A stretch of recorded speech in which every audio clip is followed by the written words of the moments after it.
महाभारत के युद्ध में श्री कृष्ण और अर्जुन का संवाद एक बेहद प्रेरणादायक कथा है।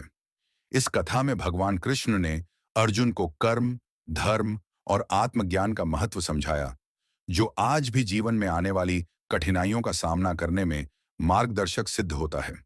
अर्जुन का संदेह। महाभारत के युद्ध के दौरान जब पांडव और कौरव आमने सामने खड़े थे, अर्जुन ने देखा कि उसकी ही जाति, गुरु और सगे संबंधी उसके सामने खड़े हैं। यह देखकर वह दुविधा में पड़ गया और सोचने लगा कि अपनों को मारकर वह कैसे सुखी रह सकता है। उसने अपना धनुष रख दिया और युद्ध करने से इनकार कर दिया।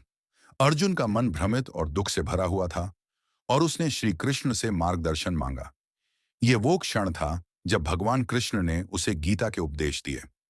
कृष्ण के उपदेश।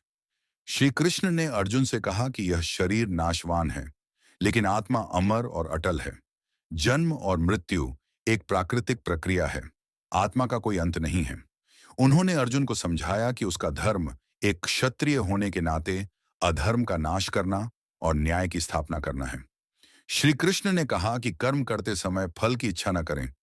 हर व्यक्ति का इस जीवन में एक कर्तव्य होता है और बिना किसी स्वार्थ के उस कर्तव्य का पालन करना ही श्रेष्ठ मार्ग है। इसे कर्म योग कहा जाता है, जो हमें सच्चे अर्थों में जीवन जीने का तरीका सिखाता है। आंतरिक शक्ति और विश्वास। कृष्ण के उपदेशों ने अर्जुन में नई ऊर्जा भर दी। उसे समझ में आया कि वह एक महान उद्देश्य का हिस्सा है और भगवान उसके साथ हैं। यह विश्वास और ज्ञान अर्जुन को निडर बनाता है और वह अपना कर्तव्य निभाने के लिए तैयार हो जाता है। कहानी से शिक्षा। यह कहानी हमें सिखाती है कि सच्ची प्रेरणा और शक्ति हमारे भीतर होती है।